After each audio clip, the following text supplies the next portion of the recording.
Welcome to Get to Know Glasgow, the podcast that tells you what you need to know about student life at the University of Glasgow from those who know it best. In this series, 4 undergraduate and postgraduate students will share their Glasgow journeys. I'm Ash. Hey, I'm Danielle. I'm Jaqueen. And I'm Victor. In each episode, we'll be sharing our experience and giving you our top tips on everything from student accommodation to funding options, so you'll know what it's really like to be part of Team U of G. Let's get started.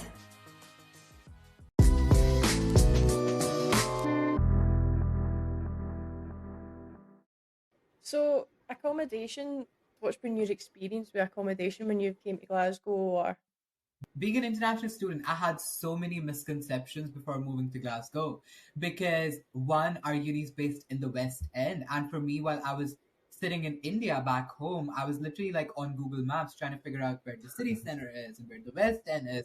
And obviously the figure on Google Maps is not the exact implication of what the actual situation is. But now I know, and I would love to share this as well, that if you're not living in the West End, it's not the end of the world. Like, for real. Like, I was insecure almost that, like, if I don't live close to the campus, it's going to be travel, it's going to be stressful.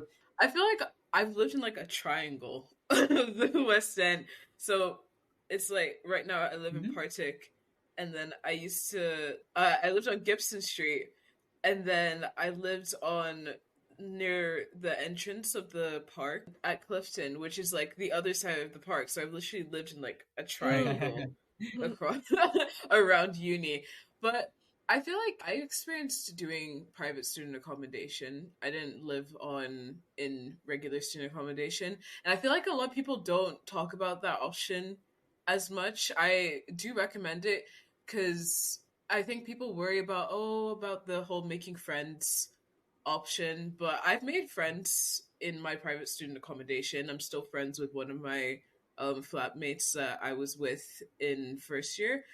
And you also make friends as you do the university experience. So if you do consider doing private student accommodation, don't worry about the whole making friends aspect. You do have time if you put the effort in, though, because I did have to put in effort to talk to my flatmates.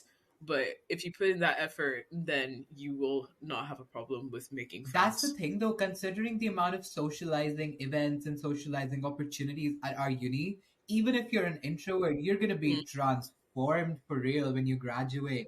It's I used to be so scared about this as well. I was like, what if I make no friends by the end of my degree? Like, what if I'm lonely? But then I have actually found so many socializing opportunities that, like, I'm quite happy with, like, the way I've socialized throughout my 3 years. And I honestly cannot wait to meet more people for the next 2 years. I was also going to say about, as you said, about private student accommodations, even like a private accommodation, it's more of a misconception, but it's not that hard. Like, it's just about your research, because it's really important for you to like find out your choice of accommodation and like your comfort, the location. But at the end of the day, it's not the end of the world. It's not impossible. In fact, for me, it was really easy. I think for me it was quite a lot of networking.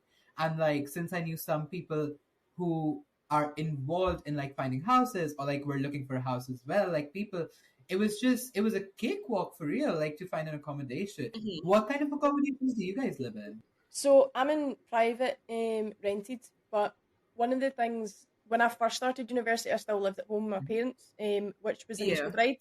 So I lived in East Kilbride like my whole life up until basically about 27.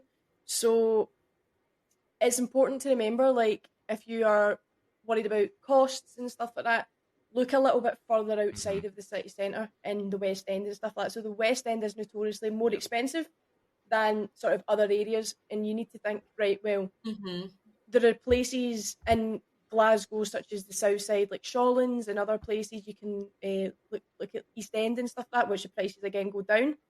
But then if you want to go a wee bit further out, so like East Kilbride, you've got Hamilton, you've got Blantyre, these are all areas in kind of Greater Glasgow where you will find you'll get more for your money.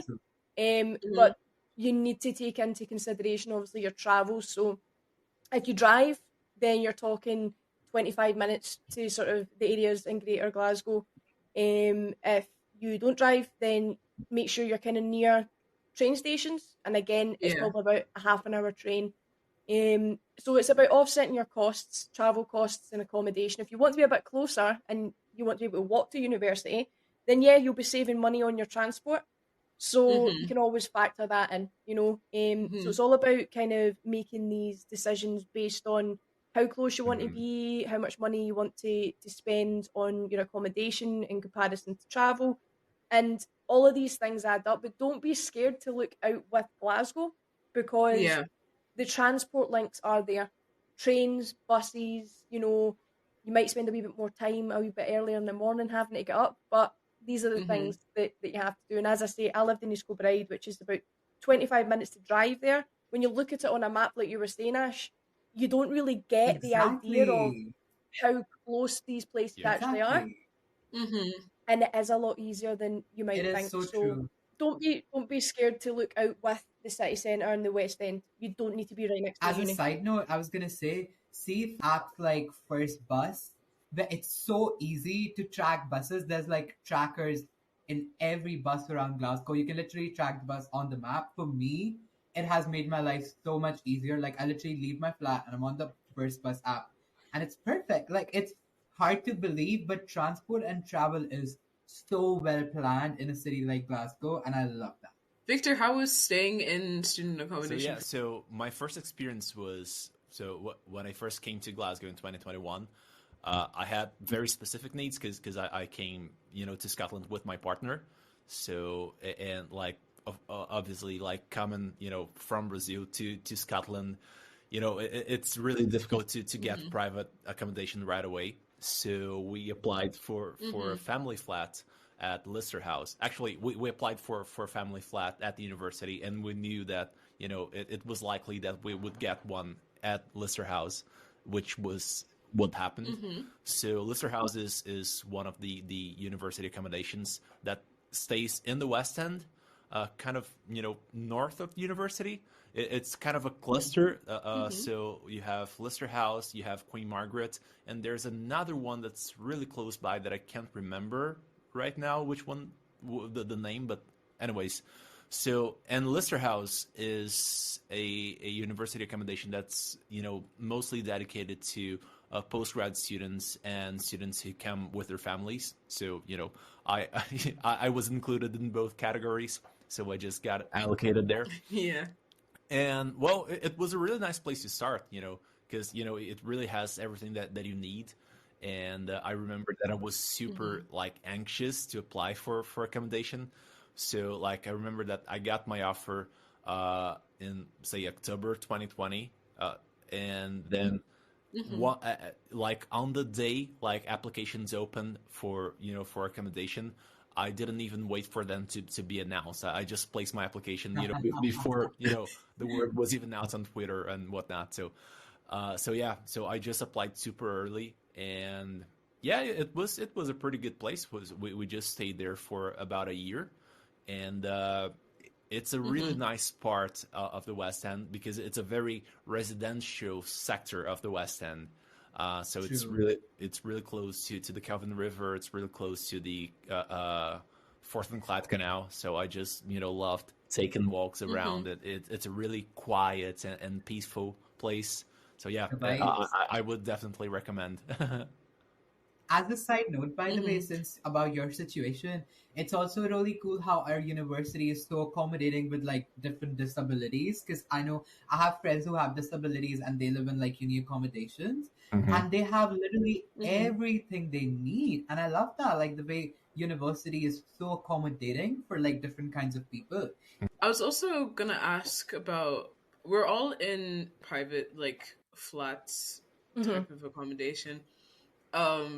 I know it's something, of course it's not something to worry about when you're first coming in, but comparing it to being in accommodation, what changes were there from moving from accommodation to living in an actual flat, and also the process of getting your flats as well? The most stressful bit personally for me would be paying my own bills. Although I never lived in student accommodation where I could literally use the radiators and the water 24/7. But it's a big setback, you guys. When you move to a private flat, you're like, oh my god, am I a grown up now? Am I an adult? I'm paying my electricity bills. Like, damn.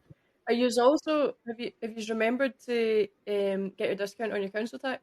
Yeah, that's a good point. Actually, how students get, I think, 25% student discount on council tax. Yep.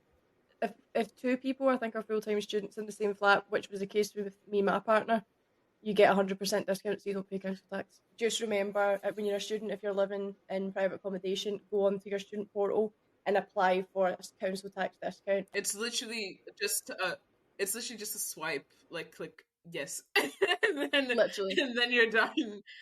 Mm-hmm. I think also the process as well is a bit more challenging to find a flat. It's not as hard. Of course, there's a lot of like resources, like different websites that advertise getting flats and all that. But I definitely recommend if you make friends in like your first year, to make it easier for you by living with them.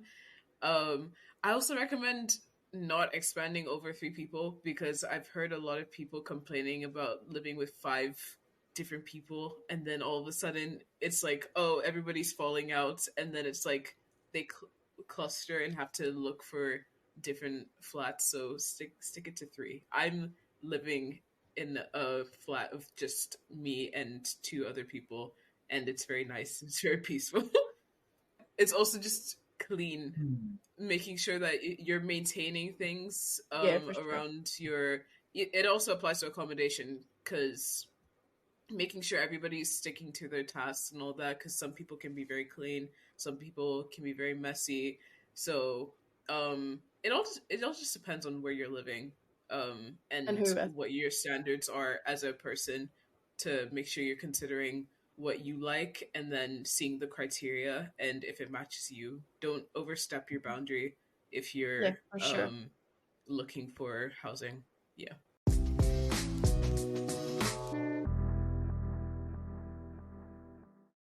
So, what are your top tips surrounding the topic of accommodation for everyone listening? My top tip for any new person who's coming to Glasgow is try and like join as many Facebook group chats or like WhatsApp group chats where people are looking to find an accommodation. And literally, I've seen messages of like people even explaining their hobbies and interests, just to like make sure that you're on the same page with other people who are looking for accommodations. And it makes finding an accommodation so much more easier when, like, you know, a person, their interest, their lifestyle, and then it's a cakewalk to find a place then. But like, join as many groups as you can.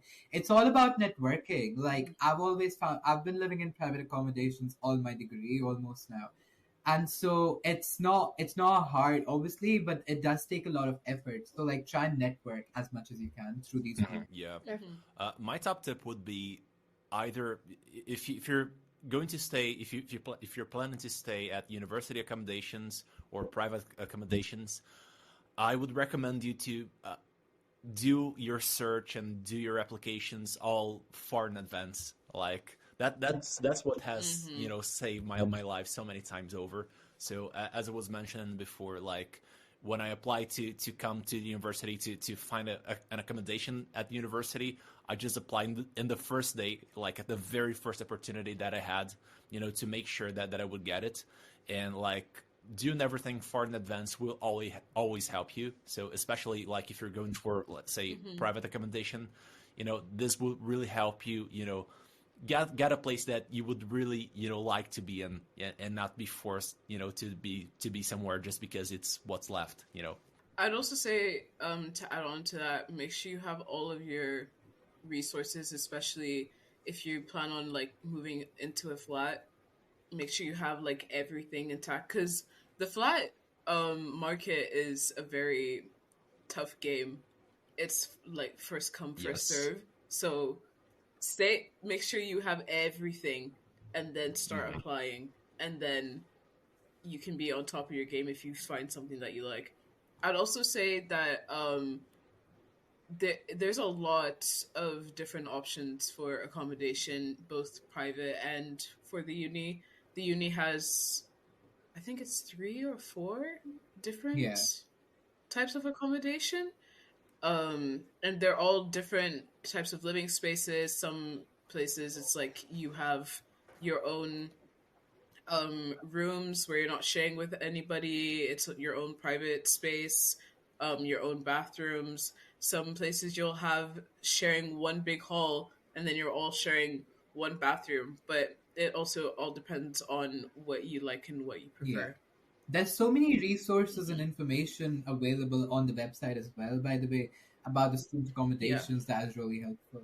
But yeah, it also applies to the private one. The private one, you have an ensuite, which is just you in your own bathroom, and then you have the studio option where you have your own kitchen, your own bathroom, and it's your own living space. With the ensuite one, you have to just share a kitchen with other people. But for me, during my experience, I didn't mind that. I liked sharing a kitchen. There was mess sometimes, but it wasn't too drastic. But I liked having my own bathroom because it's like my own little space. Yeah, little space. But yeah, I agree. I think it's important as well. We've touched upon this earlier, but don't be scared to look a little further out from the university. I think that's super important because it will help keep your costs down if that's something that you're worried about. And it really isn't, Scotland isn't that big.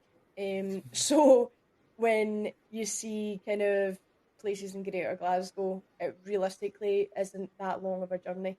You might need to be getting up a little bit earlier than some of your classmates, but you're paying less rent. So who's the winner, really, you know?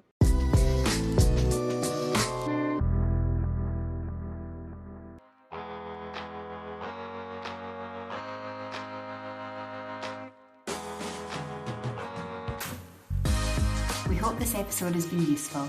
If you're interested in finding out more, you'll find the links you need in the show notes, and you can visit glasgow.ac.uk/get to know Glasgow.